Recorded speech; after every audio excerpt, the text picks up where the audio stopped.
SOAR Women's Leadership Academy is coming. It's a 6-month program that will help you to increase your influence, position you for the E and C suites, face gender and culturally nuanced challenges head on, and soar anyway. It's integrated training, skills building, and coaching to take you to your next level.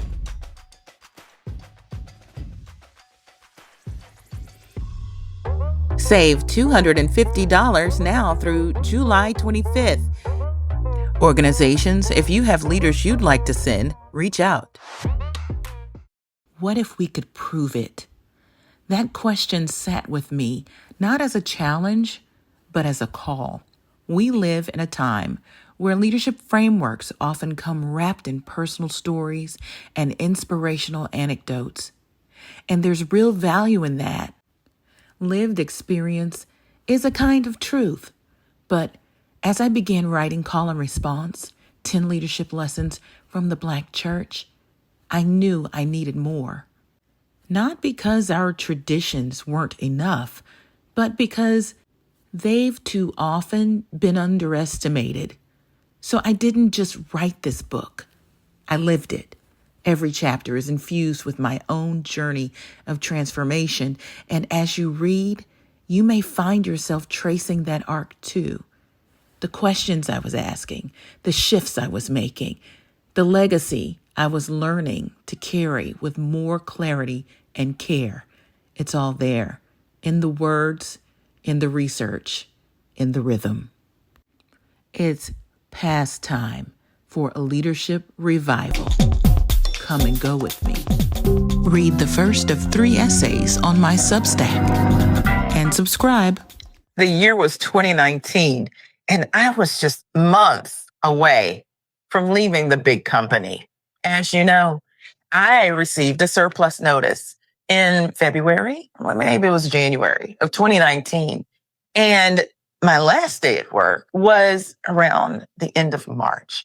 Took some vacation after completing my work at the Black Enterprise Women of Power Summit with my wonderful colleagues. And then I was on a plane to an HBCU and I started my speaking career.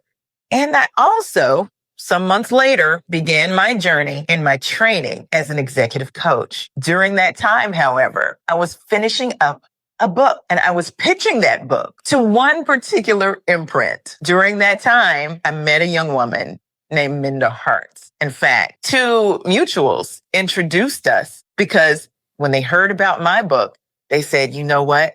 You need to meet Minda because she's writing something that's a little similar. I meet Minda and I instantly fall in love with the idea of the Memo.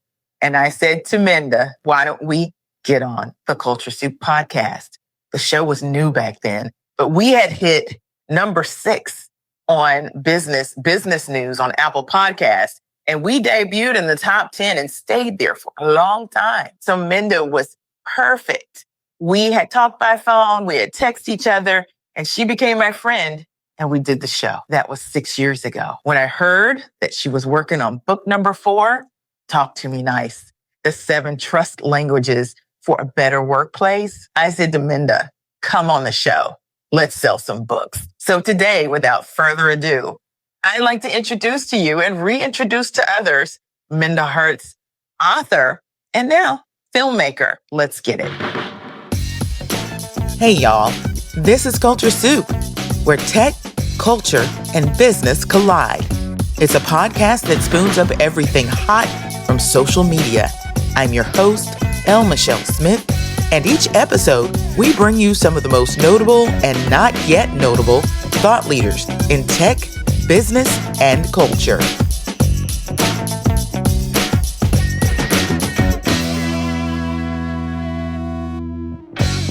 Hey, everybody. I am so excited because, one, I'm back in the studio and I am back with another extraordinary guest. And of course, you know, the tagline is L. Michelle Smith and Friends. I mean that. I don't have anybody on that I don't consider to be a friend.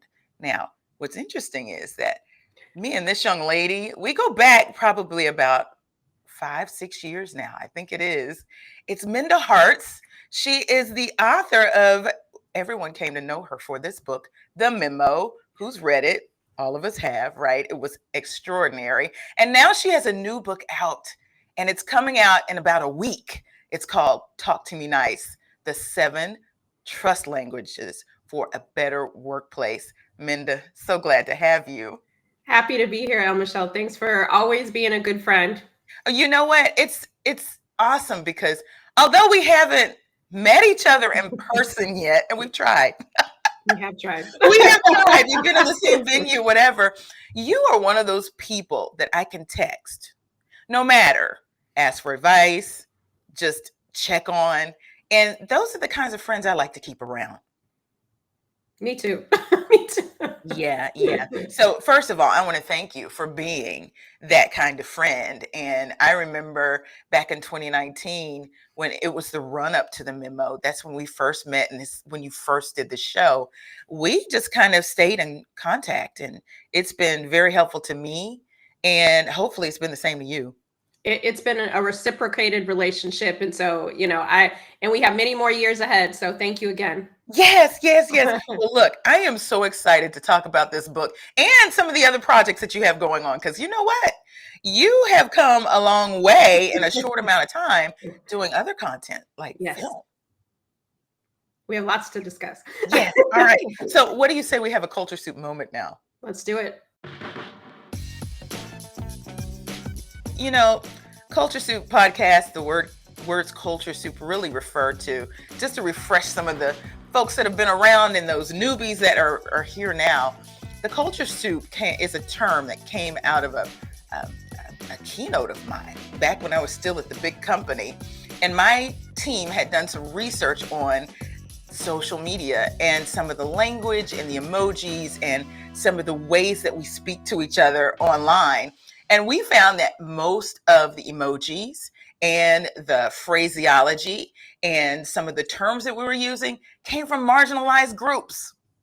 So I like to use the opportunity to kick off conversations from what's in the environment when we're doing some social listening. So while I am there, I've been seeing, of course, you can't avoid it because I've turned off the TV. I don't know about you. I can't take all the bad news, but there's a leadership void going on right now. Let's just call it what it is. It's rough in these Trump era streets, right? Mm-hmm. For a lot of different people and some folks that didn't even expect it. You have taken the time to craft this book and then release it during a time frame where it's much needed. It's a conversation about trust. Talk to me about the importance of throwing this book into the ether at this time. Yeah, well, I mean, you hit it on the head. It's definitely a Culture Soup moment. I know that trust is important for us, Michelle, in our romantic relationships. It's important in our platonic relationships. And I think we sometimes forget that it should be important in our workplace relationships as well. We should be able to trust our managers. We should be able to trust our colleagues. Trust shouldn't be a luxury. And so I wanted to reframe how we think about trust. And I hope that, by the end of our conversation, people will think about how trust can be the main character in every aspect of their life, and especially in leadership, because trust isn't just a nice to have, it's good for business. Yeah, absolutely. And I come at things from neuroscience and positive psychology perspective. And when I think about the word trust, I think about what our brain is doing in that time frame when we're actually forming that bond. And of course, it comes from the amygdala. That's where that hormone oxytocin comes from. But what's interesting about oxytocin, it has 2 nicknames. It's the trust hormone, but it's also the love hormone. So we really are talking about some positive emotions that can really bond people and get them moving forward. Wouldn't you agree? I agree. I mean, I know we'll talk more about it, but just to your point, over half of individuals experience anxiety in the workplace. Don't you think that lack of trust probably contributes to that? Yes. And what an isolating feeling. So before we get deeper into the book, I want to ask you a couple of questions about Minda and this journey that you've been on since I met you in 2019. And we met like this. We met on the show. If you haven't listened to the first episode with me and Minda, it's in the single digit, I think, episodes. We have over 300 episodes now. This is episode 200, I believe it is, but it doesn't take into account all the special editions and all the coaching corners and all of that. Altogether, it's over 315, I think, something like that. But Minda is in the early episodes. And the Minda that I met then, I would just say, I'll be frank, you weren't as confident. And now I feel like you have just come into your own. Talk to me about 2019 Minda and what she was thinking, and bring us all the way up to 2025 Minda. Listen, I appreciate that version of myself, but I'm glad for the growth as well. I think when you first met me, I was charting out on territory that I was not familiar with, right? Yeah. First time author, being a voice in a space where not a lot of us were talking about, race and gender in the workplace in those ways, and so candid in the ways that I was. So I was nervous, Michelle. I was like, is this the will of God? Yes. So I was very uncertain of my voice then. But since 2019, I realized I've always had a voice. I just have to decide how I want to use it. And once I gravitated to that, I realized that, I belong in this space, and it doesn't matter how old you are, how much tenure you have, impact is impact. You absolutely are right where you need to be, Minda, on mission, on purpose. And you know what? You're impacting lives, which is what this is all about, right? Yes. So what would 2025 Minda tell 2019 Minda if she had the opportunity? You're on the right path, girl. Keep moving forward. You will find your people. And, I had a lot of no's and naysayers and apprehension back then, but I kept moving forward, kept following the path, meeting great people like yourself to encourage me along the way. And so I would just say, keep moving forward. The only thing that's going to stop you is you. Fantastic. I think we all need that advice, right? I could have told myself those things too. And I'm sure some of the listeners out there can really relate to that. Yeah. So let's talk about this book. First of all, talk about the title, Talk to Me Nice. Well, I love a good title. Pop culture. It is. I can't write a book without it. I'm so immersed in pop culture. But Talk to Me Nice is actually from, I got the inspiration from Beyonce's Renaissance Virgo Groove. At the end, I can't sing, so I won't say it, but she says, talk to me nice. And I feel like that is what we need to be doing more of in the workplace, talking to each other nice. Yes. And by the way, Queen Bee, if you're listening, you heard that, right? You inspire so many people in this great movement that she's kicking off here to get people to talk to each other better. Mm-hmm. And that really is the impetus for the trust. Now, the subtitle is the 7 trust languages. Now, we can relate to those. It sounds very similar to something else. You want to talk about that?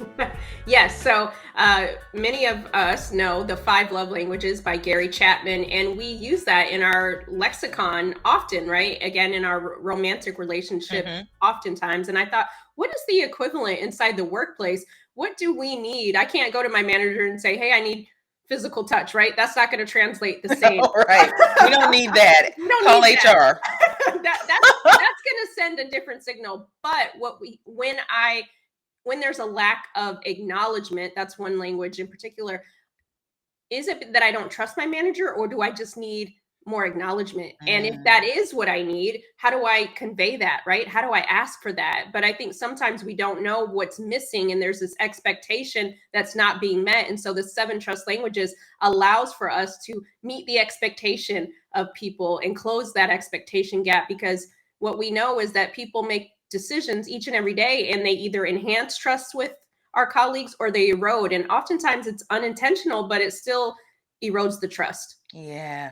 And how thoughtful to provide people with the words that will engage the trust. Because a lot of people, they'll tell you, I didn't trust so-and-so, or I didn't trust this, or I have a lack of trust. But how do you actually use the words to invoke the trust? It sounds like this book is kind of a toolkit. It is. It's a guide, because you hit it on the head. People will tell you're a coach, so people will tell me, I don't trust my manager. I don't trust I don't trust HR. They don't trust nobody. And I started to actually think about what they were actually, what they weren't saying. Right. And it's like, no, is it really that you don't trust, or that you need more feedback? right? Let's get under the hood of what the real reason was, because I can't go to you, Michelle, and say, you know what, I don't trust you. I don't trust that you have my best interest at mind.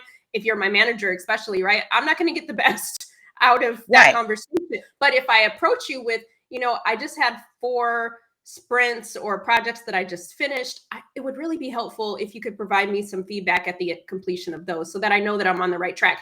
That's going to engage you in a different way, right? So it's not what you said, it's how you said it. And I feel like it's less of a trust issue and it's more of a communication crisis. So what is the language that we need to use to engage? I love that. I love that. Who's this book for?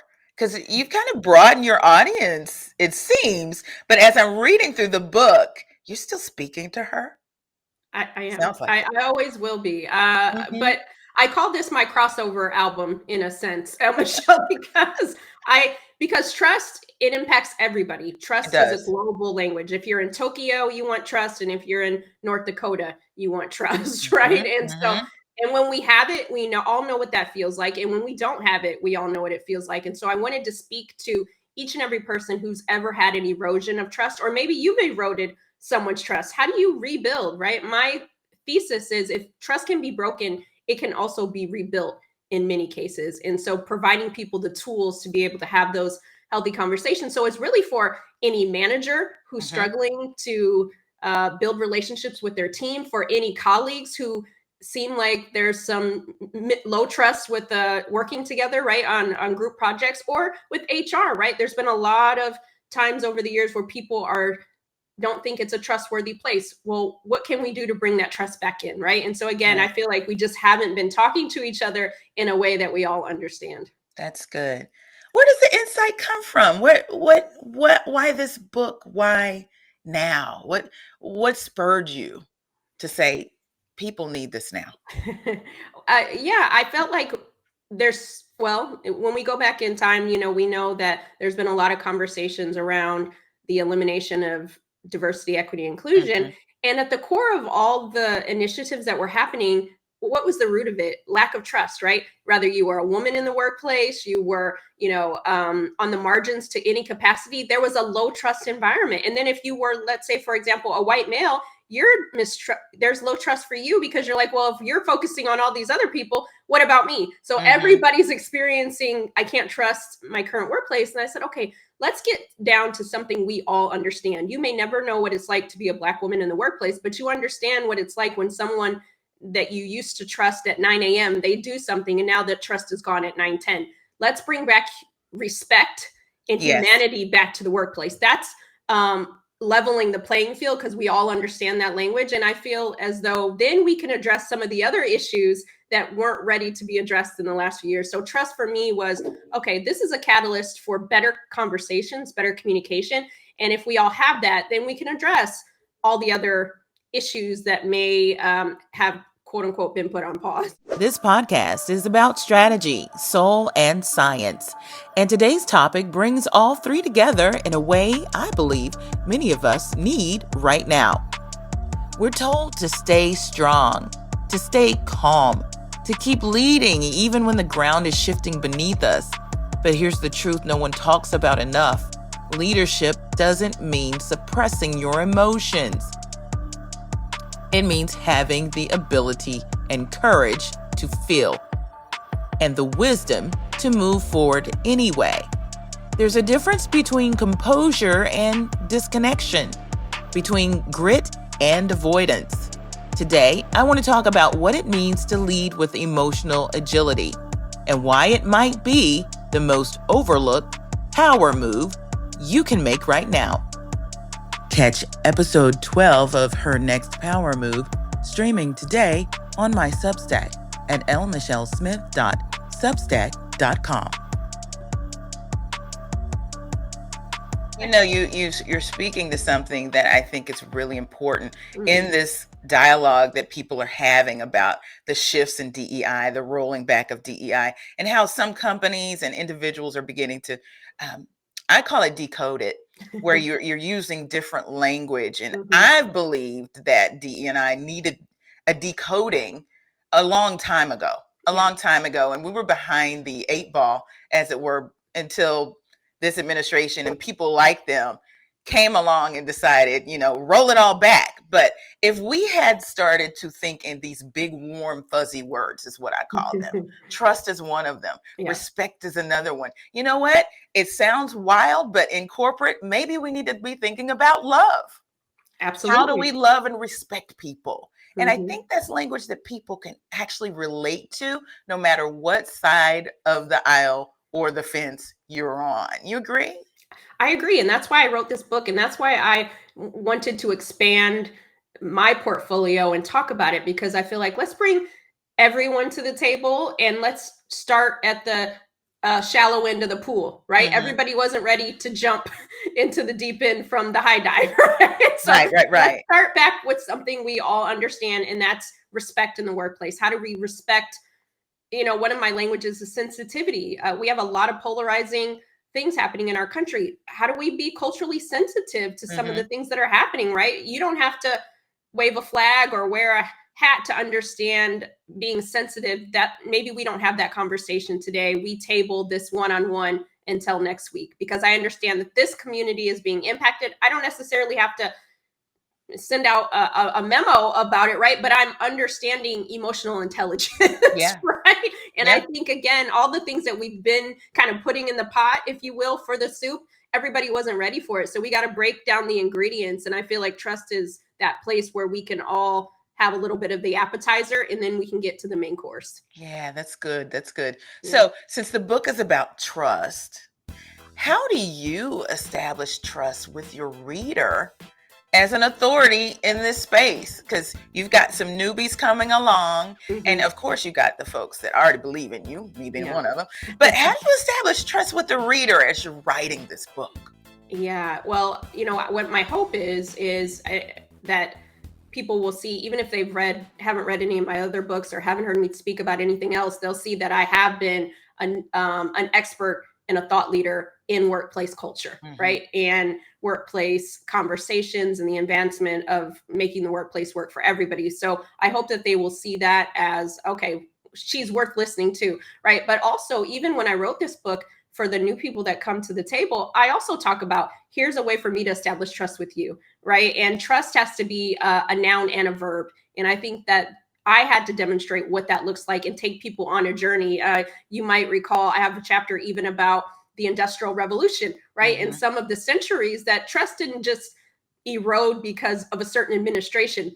These things have been happening for a long time. Yes. And what trust looks like for me might be different for my colleague. And so we have to understand how we get here and who gets to trust and who gets to be deemed as trustworthy. So we have to address some of those things. And I wanted to be able to not just tell the stories I've told before, but also give some data to support why trust is important. Again, it's not just this kumbaya moment, but it's also good for productivity. It's good for retention. It's good for less burnout, right? And anxiety. And so I want people to understand that we don't have a future of work without trust. Yeah.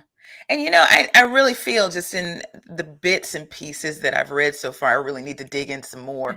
But even from the title to the opening chapter and even deep into the book, you're speaking a language that is digestible. It's very friendly, and it also feels relatable. Yeah. Tell me more about the tone that you're taking in this book that helps with establishing trust.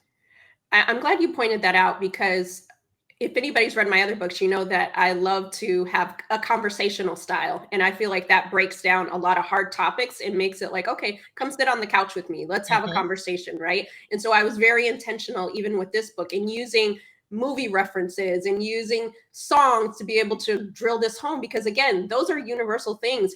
If I liked Aaron Brockovich, somebody else might have, but let's talk about the trust component with that story, right? And so bringing people in different ways, and then also being vulnerable, just like I have in other books, to share certain stories that have happened that I haven't shared yet, where I might have been part of the trust breakdown, right? Or I saw it, but I didn't say anything, and that's just as much eroding trust as the person who did the thing, right? Absolutely. So for me, it's showing people, okay, after you read this book, here's a tangible, practical way that you can implement what your trust languages are, but also being aware of what your colleagues and your manager, what are their languages, right? Because trust isn't just about me, it's about the people we work with, and trust is a two-way street.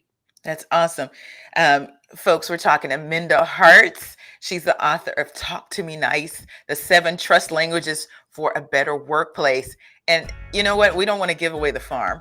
There's 7 of them, but let's just talk about one of them if that's okay. Let's do it. So let's go to chapter 4.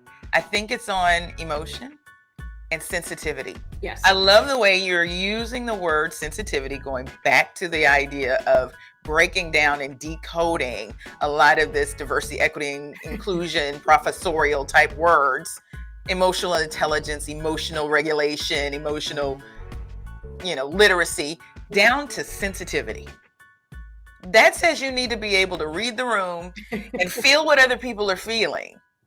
Did I get that right? You got it right. It's being mindful of our words and our behavior, right? It's no more of, I didn't mean any harm, or you took it the wrong way. No, let's be culturally sensitive. Let's be emotionally sensitive to the things that come out of our mouths, the jokes that we're saying, right? Yeah. And how that, I might not have meant harm, but how did that impact the person on the other end of the Microsoft Teams, right? And understanding that, okay, I probably eroded their trust, right? I tell a story in pretty much all my books, but I talk about a manager that I had who saw that I had on burnt orange fingernail polish. And he said, you people love your bright colors. And you joked around for 15 minutes about how Black people like bright colors. In that moment, Archie Bunker. Exactly, right? In that moment, Michelle, I didn't have the language, right? Yeah. I didn't know what to say to him. I didn't know how to respond. And 2 things happened. A, I trusted him at 9 a.m. And after he said that, by 9:12, the trust was gone. This was a person I went to happy hour with. This was the person I went to Taco Tuesdays with, but he was also my manager. So now I'm like, you don't take me seriously. How, now I'm seeing that you may not think of me in a professional manner, right? So I started to create this narrative about him, and that may or may not have been true because I didn't have the courage. I didn't have the language to have a conversation. And when I pull it back 15 years later, 20 years later, one of the things that I realized wasn't that I didn't trust him or that he wasn't speaking the language of sensitivity. Yeah. Right. And then you can address that a little bit differently than, hey, why did you say that about Black people? Right. But if I understand what's the language that I could have used to have a conversation so that he wouldn't say those things. I worked for him for years. He would say stuff like that all the time.